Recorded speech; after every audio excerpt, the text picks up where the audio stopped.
పశ్చిమ గోదావరి జిల్లా తణుకులో భారీ మోసం వెలుగులోకి వచ్చింది. చిట్టీల పేరిట వ్యాపారి గోలి శ్రీనివాసరావు సుమారు 40 కోట్ల రూపాయలతో పరారైనట్లు బాధితులు ఆరోపిస్తున్నారు.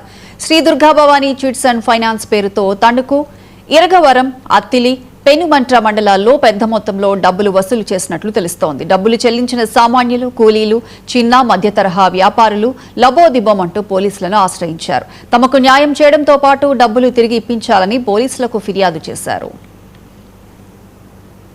ఇలాగ గోలి శ్రీనివాస్ దగ్గర సీట్ కట్టిన మా 10 లక్షలు అది వచ్చిందండి. ఇంక 2 సీట్లు ఉన్నాయండి. అదిగో ఇస్తాను ఇదిగో ఇస్తానని మొత్తం మీద మోసపోయామండి. ఇంకా అందరూ 40 కోట్ల దాకా మోసం చేసి ఎక్కడికి వెళ్ళిపోయి వినలేదండి. అది గవర్నమెంట్లో కేసు పెడదామని తిరుగుతున్నామండి. అది మేము న్యాయం చేయాలని కోరుతున్నాం. అంతా కూడా ఏదో పని చేసుకుని కట్టుకుని కూడా ఉన్నాయి. అతనికి ఎత్తేనేమో ఇలా తణుకులో కాపురం ఉండేవాడు, నమ్మకంగా ఉంటున్నాడని మేము అందరం కట్టామండి. ఏదో కష్టపడి వస్తాయి కదా ఏదో బాగా తీర్చుకుందామని మమ్మల్ని అందరినీ మోసం చేసి ఎక్కడికి వెళ్ళిపోయి అసలు వినలేదండి. ఇరవరం అండి, ఇరవరం గ్రామం. నా పేరు మంగిని చంద్రాపతి అండి. నేను 50,000 సీట్ వేసాను గోలి శ్రీనివాస్ గారి దగ్గర.